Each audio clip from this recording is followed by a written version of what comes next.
अस्सलाम वालेकुम स्टूडेंट्स, कैसे हैं आप लोग। आज का हमारा जो टॉपिक है वो है प्रिपरेशन ऑफ एस्टैल्डिहाइड।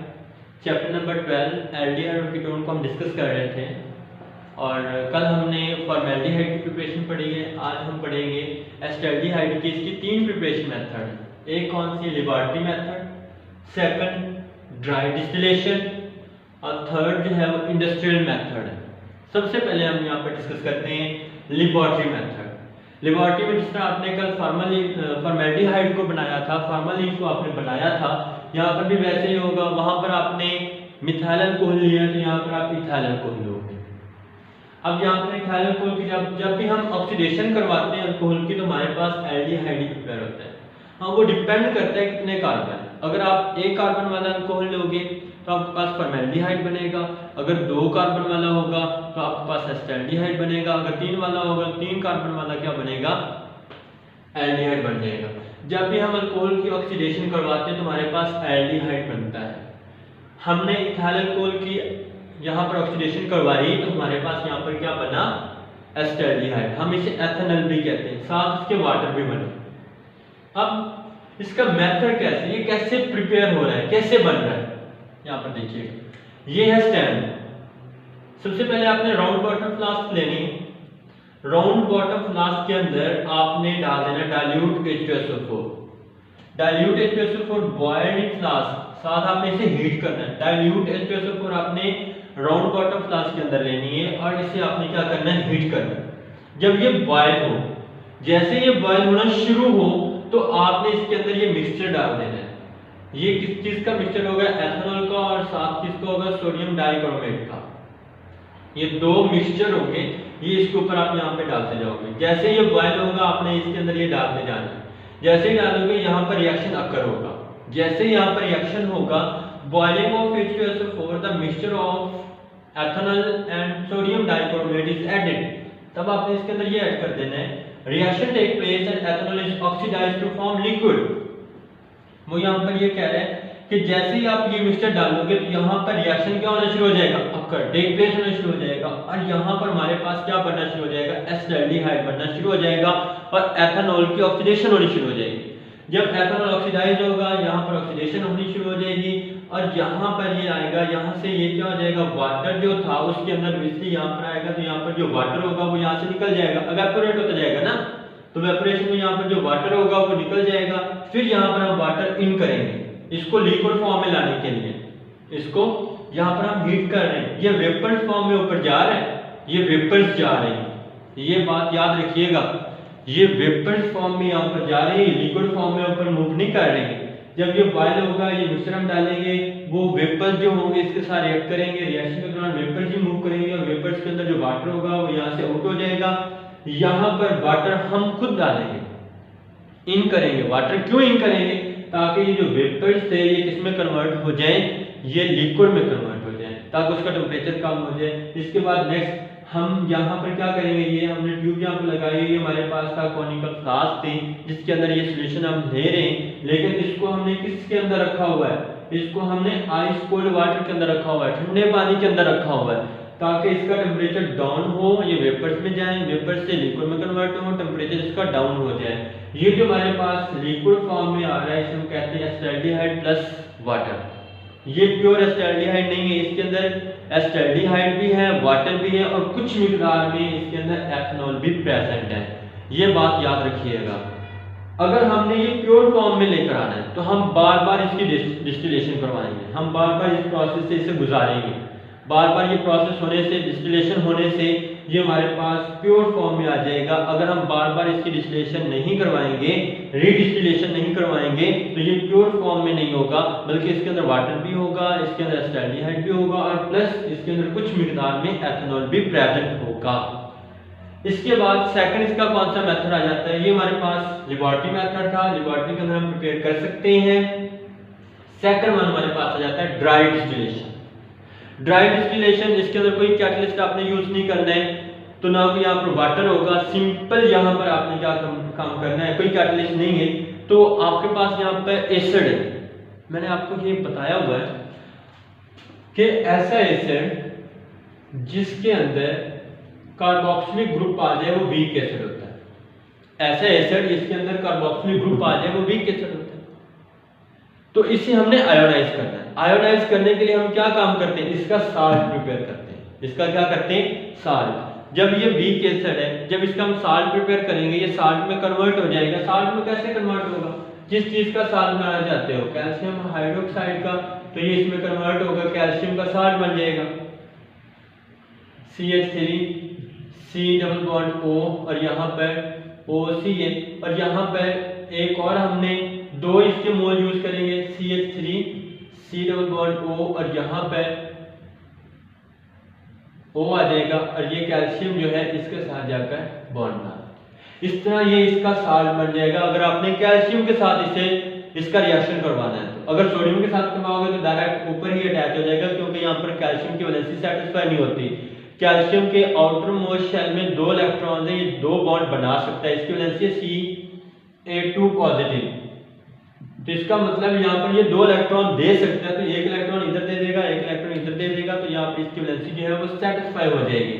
तो इस तरह से ये साल्ट प्रिपेयर करता है। जब ये साल्ट हमारे पास आ जाएगा, एक ये साल्ट है कैल्शियम एसीटेट का, दूसरा साल्ट हमारे पास है फॉर्मिक एसिड का। अब फॉर्मिक एसिड के पास भी वही काम हो रहा है, HC डबल बॉन्ड O और यहाँ पर OH। अब यहाँ पर देखिएगा ये कौन सा है, ये भी हमारे पास कार्बोक्सिलिक ग्रुप है और ये भी क्या होगा, ये भी जल्दी आयोनाइज नहीं होगा। तो हम इसका साल्ट, जब हमारे पास साल्ट बन जाता है तो जल्दी आयोनाइज हो जाता है। जब साल्ट हमारे पास आयोनाइज जल्दी आयोनाइज हो जाता है, हम साल्ट उसका प्रिपेयर करेंगे तो एक ये हमारे पास साल्ट बन जाएगा, एक ये कैल्शियम एसीटेट का साल्ट होगा, ये इसका होगा कैल्शियम फॉर्मेट का साल्ट होगा। ये फॉर्मिक एसिड से आपने साल्ट बनाया हुआ कैल्शियम का, ये आपने कैल्शियम के साथ एसिटिक एसिड से इसका जो है वो साल्ट बनाया हुआ है। अब यहाँ पर रिएक्शन कैसे होगा, अब यहाँ पर देखिएगा यहाँ से बॉन्ड ब्रेक हो रहा है, एक बॉन्ड यहाँ से, ये बॉन्ड CaCO3 1 2 3, ये क्या बना देगा, एक जो था वो आपके पास CaCO3 बन जाएगा। अब इसके बाद देखिएगा, एक तो ये CaCO3 बन गया, एक नीचे यहाँ पर देखिएगा ये लिखा हुआ है CH3 C double bond O, और ये सारा जो है अगर इस हाइड्रोजन के साथ, इस हाइड्रोजन के साथ, ये हाइड्रोजन इसके साथ आकर अटैच हो जाए तो क्या बना देगी, CH3 C double bond O और एक ये बन जाएगा। अब सेकंड कौन सा रिएक्शन होगा, सेकंड यहाँ पर ये देखिएगा CH3 C double bond O और ये H, अगर CH3 के साथ ये आकर अटैच होता तो एक और एस्टैल्डिहाइड यहाँ पर बन जाएगा। इट मींस यहाँ पर 2 एस्टैल्डिहाइड बन गए, और दूसरा यहाँ पर देखिएगा CaC123 CaCO3, इसका मतलब है एक कैल्शियम कार्बोनेट का इधर से, एक कैल्शियम कार्बोनेट का इधर से, 2 मॉलिक्यूल कैल्शियम कार्बोनेट के क्रिएट हुए और 2 ही यहाँ पर किसके क्रिएट हुए, एस्टैल्डिहाइड के। तो हमारे पास 2 मॉलिक्यूल एस्टैल्डिहाइड के बन गए और 2 ही मॉलिक्यूल हमारे पास जो है वो कार्बोनेट के बन गए। ये शॉर्ट क्वेश्चन में आ जाता है कि drive which one of the drive method to use and then to prepare acetaldehyde, कि आपने एस्टैल्डिहाइड को कैसे प्रिपेयर करना है, तो इसमें आप प्रिपेयर कर सकते हो। इसके बाद आता है इंडस्ट्रियल मेथड, बहुत आसान है। उन्होंने क्या काम किया, उन्होंने इथाइलिन ली, ये आपके पास इथीन भी है इथाइलिन भी है, इसका इथाइलिन कॉमन नेम है। इथाइलिन उन्होंने 2 मॉलिक्यूल लिए, ऑक्सीडेशन इसकी करवाई in the presence of sodium chloride, और इसके बाद क्यूप्रिक क्लोराइड, ये है क्यूप्रिक CuCl2 क्यूप्रिक क्लोराइड, इसके साथ उन्होंने इसका रिएक्शन करवाया तो हमारे पास यहाँ पर क्या चीज बन गई, एस्टैल्डिहाइड। अब इसके बाद प्रिपरेशन ऑफ एसीटोन है, बहुत ही आसान है, ये भी ड्राई डिस्टिलेशन के थ्रू आप प्रिपेयर कर सकते हो। कैसे कर सकते हो, जैसे वहां पर रिएक्शन हुआ था, यहाँ पर अगर आपने ड्राई मेथड यूज किया, ड्राई डिस्टिलेशन यूज की, ड्राई डिस्टिलेशन के थ्रू आपने अगर करवाना, प्रिपेयर करना है, अगर आपने दोनों ले लिए कैल्शियम फॉर्मेट कैल्शियम एसीटेट, तो आपके पास फॉर्मेल्डिहाइड बनेगा, एस्टैल्डिहाइड बनेगा। और अगर आपने सिर्फ क्या लिया है, कैल्शियम एसीटेट ले लिया है, इसको आपने हीट किया है कैल्शियम एसीटेट को, तो यहाँ पर जो रिएक्शन होगा वो कौन सा होगा, वो सिर्फ क्या बनेगा, CH3 एसीटोन बनेगा प्लस कैल्शियम कार्बोनेट। रिएक्शन कैसे होगा, ये देखिएगा CaCO3 एक ये बन जाएगा, दूसरा यहाँ पर देखिएगा CH3 C double bond O ये पोर्शन, और इसके साथ ये CH3 इसके आगे जाकर अटैच हो रही है, CH3 ये देखिएगा CH3 C double bond O, यहाँ तक ये मैंने लिख लिया, इसके बाद ये CH3 यहाँ पर आ जाएगा, तो दूसरा ये एसीटोन यहाँ पर प्रिपेयर हो जाता है। इसके बाद नेक्स्ट जो हमारे पास टॉपिक आ रहा है वो कौन सा है, रिएक्टिविटी ऑफ कार्बोनाइल ग्रुप के कार्बोनाइल कंपाउंड की, कार्बोनाइल ग्रुप की रिएक्टिविटी क्या है, वो कैसे रिएक्ट करता है, वो कौन सा रिएक्शन देता है, कौन सा इजीली रिएक्शन देता है। तो इसकी रिएक्टिविटी को देखा गया तो यहाँ पर सबसे पहले carbonyl C double bond O, इसके अंदर कौन सी हाइब्रिडाइजेशन एग्जिस्ट करती है, पाई बॉन्ड है यहाँ पर 1 2 3, 3 सिंगल बॉन्ड बना रहे हैं। अगर 3 सिंगल बॉन्ड बना रहा हो, अगर 4 सिंगल बॉन्ड बना रहा हो, सिग्मा बॉन्ड बना रहा हो तो वो होता है sp3, अगर 3 बना रहा हो तो sp2, अगर 2 बना रहा हो तो sp हाइब्रिडाइजेशन होता है। तो यहाँ पर देखिएगा आपने ये पाई बॉन्ड को इग्नोर कर देना है कि दूसरा बॉन्ड लगा हुआ ही नहीं है, आपने सारे सिंगल बॉन्ड को काउंट करने हैं 1 2 और ये 3, तो इसके अंदर कौन सी हाइब्रिडाइजेशन एग्जिस्ट करेगी, sp2। कौन सी है, sp2 हाइब्रिडाइजेशन। इसके अंदर कार्बन और ऑक्सीजन के दरमियान जो हाइब्रिडाइजेशन एग्जिस्ट कर रही है वो कौन सी है, sp2 हाइब्रिडाइजेशन एग्जिस्ट करती है।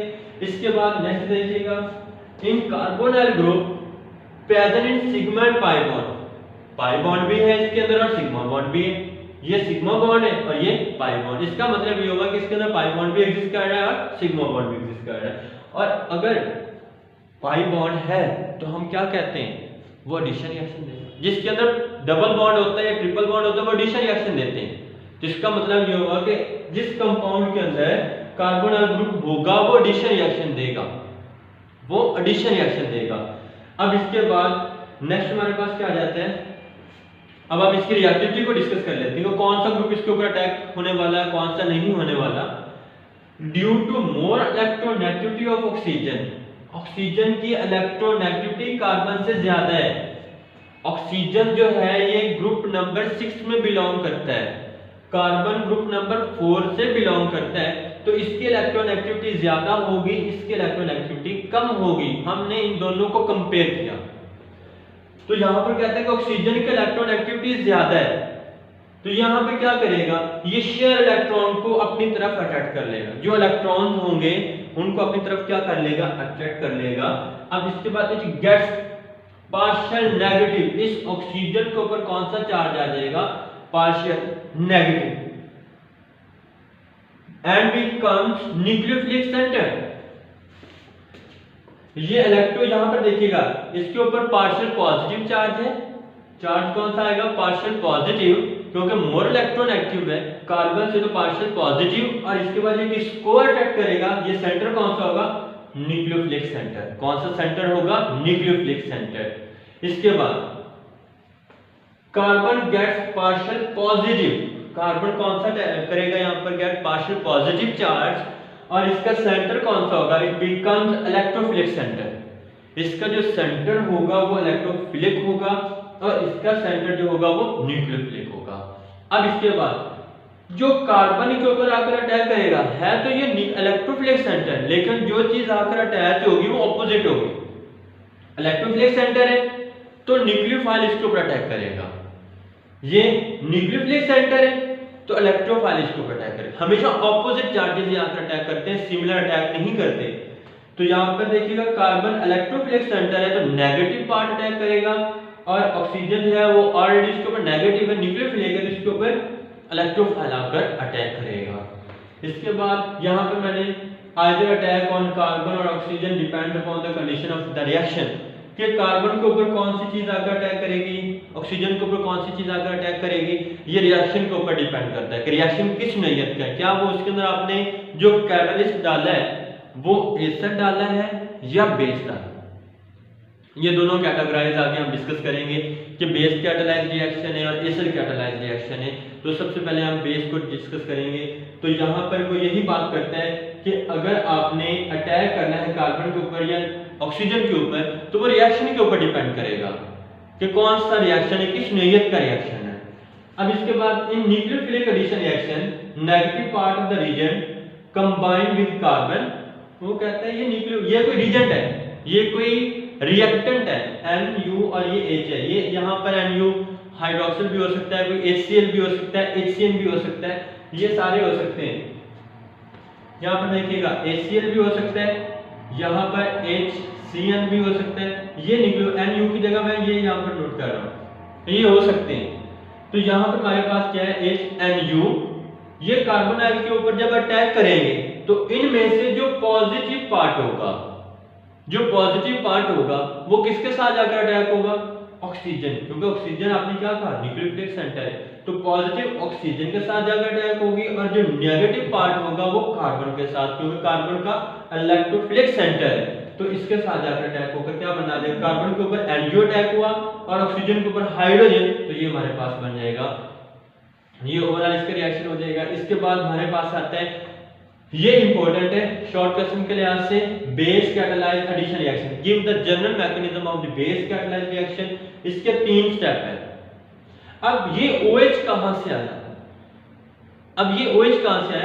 जो आपने ऊपर देखिएगा बेस कैटालाइज एडिशन रिएक्शन, इसका मतलब ये हुआ कि आपने ये जो रिएक्शन करवाया है इसके अंदर आपने यहाँ पर जो कैटलिस्ट यूज किया वो